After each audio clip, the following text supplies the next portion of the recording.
Alright, so I'm a bit sick, so sorry for the weird voice and talking quite slow throughout today's video, but of course, the grind never ends. The last 2 weeks of Kengan chapters, the truth about Gaoh Mukaku, he's a worm, he isn't really a good person, which was kinda shown already in his flashback of training Gaoruki, and now he's fighting everyone, including Tokita Ohma. We have a lot of stuff to talk about. Subscribe for more Kengan content, let's get into it. The fact that we got to see Koga train or spar a little bit with Gaoh Mukaku was pretty cool. As the person Ohma wants to pass the Nico style down to, him being able to train with the creator is very huge and most likely very impactful.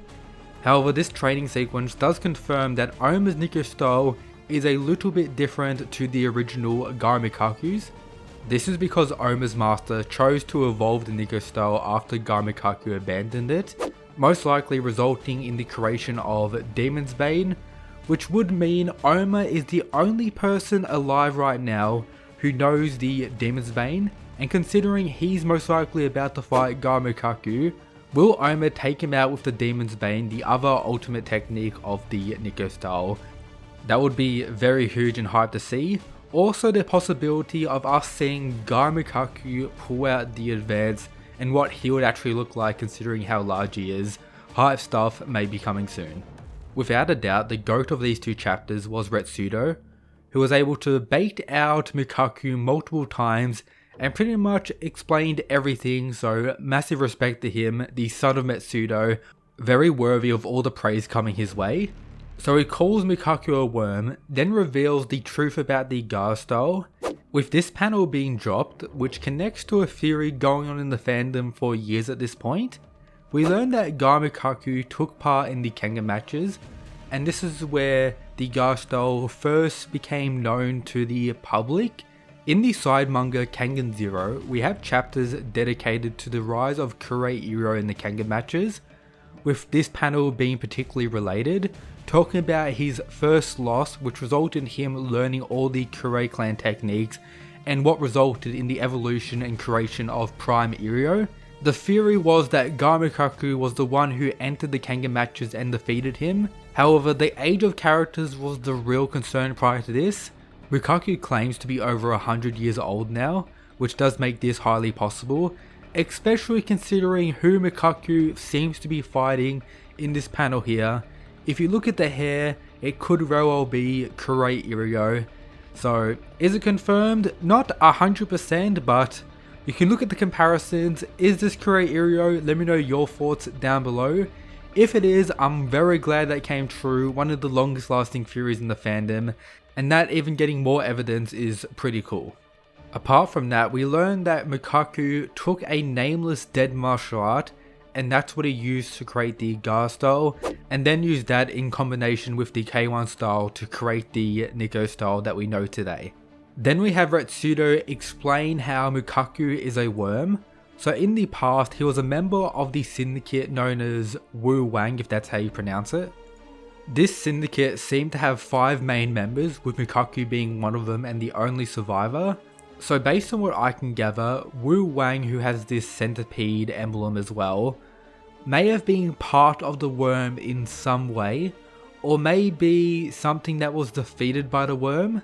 I'm not exactly sure, it isn't completely clear, but considering Retsudo claims Mukaku is a worm, and he doesn't really disagree in any regard, it probably means that Wu Wang was a faction that was eventually taken out by the worm, or it was separate and they had a fight with the worm ended up winning, and that's why Gaoh Mukaku has his mind set on revenge ever since then, going to the inside, creating the Nikos, that failing, then taking the clone of the god of the worm, Gaoruki, training him up with the sole goal of defeating the Connector, who was most likely the one who defeated, I guess, all of his friends, part of the Wu Wang syndicate.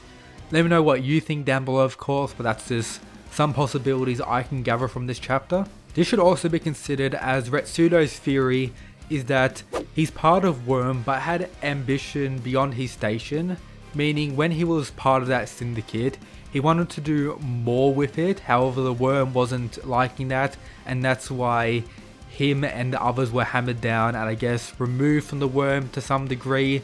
He survived, however, and has been killing them since, with it also being pretty much confirmed that he knows where Gaoh is and is actually trying to kill him. We don't know exactly why he's doing that exactly, however. I'm guessing that will be revealed as the fight actually continues, unless the worms actually arrive. Considering all the top members are currently located in the inside, we could have a very crazy battle occurring very shortly. But Koga trying to land the flashing steel smash on Gaoh Mukaku and getting absolutely destroyed by Mukaku's indestructible was one of the most badass scenes we've had in quite some time in Kengan. His indestructible seems to be absolutely monstrous, like it was when he took out one of the direct subordinates. Koga at this point can't even touch him when he's using indestructible, and now we're going to have Ohma and potentially everyone else fighting Mukaku, which is going to be very crazy. It's also pretty important to note that the flashback Gaoh Mukaku explained about the Nikkos is most likely the truth, and the whole theory about him being a clone very clearly isn't the case, which I'm personally very glad about. Hopefully all that will finally end, but can't wait to see what happens next. I'm getting the sense that the worm may arrive and we won't get like a full drawn out battle between everyone against Mukaku, that the connector or something along the lines of that will arrive, and then Mukaku's of course goal is to kill the connector. He'll end up fighting him, die. We may get to see Ohma's fight with the Tiger Nikko. Whether or not that fight actually gets concluded, I can't really say. And then I guess everyone else against Yarn and Gilbert, unless Gilbert had already left, which is also a possibility. But I'm guessing very hype stuff is approaching, and the insanity of the inside arc may have actually just begun, and I do believe it may live up to being the best arc so far in Kengan Omega. You love to see it. For some clarification of what I currently believe is going on. So regardless of Gaoh Mukaku's past, I don't think he's currently part of the worm in any way. As we learnt from his word, his inner monologue, his current goal is to kill the connector.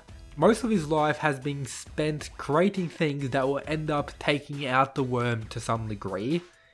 Him having connection to the worm in the past doesn't mean he's currently a worm. The only reason the Kengan team seem to be fighting him right now is because he wants to kill Gaoh. This could also be the case that Gaoh is dangerous to keep alive if he isn't doing what Gaoh Mukaku trained him and raised him up to be, to kill the worms, as of course he's a clone of the connector and could relate to the whole transferring of consciousness or soul to some degree, how the connector has been able to remain alive for so long, as he appeared young in the Kura-Iryo and Metsudo flashback. Gaoh Mukaku, who claims to be over 100 years old, clearly knows him from back in the day when he was part of his syndicate.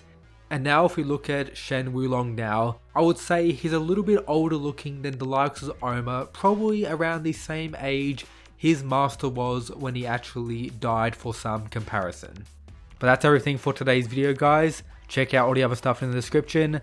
Patreon Mad Lads, as always. That's it, guys. Peace.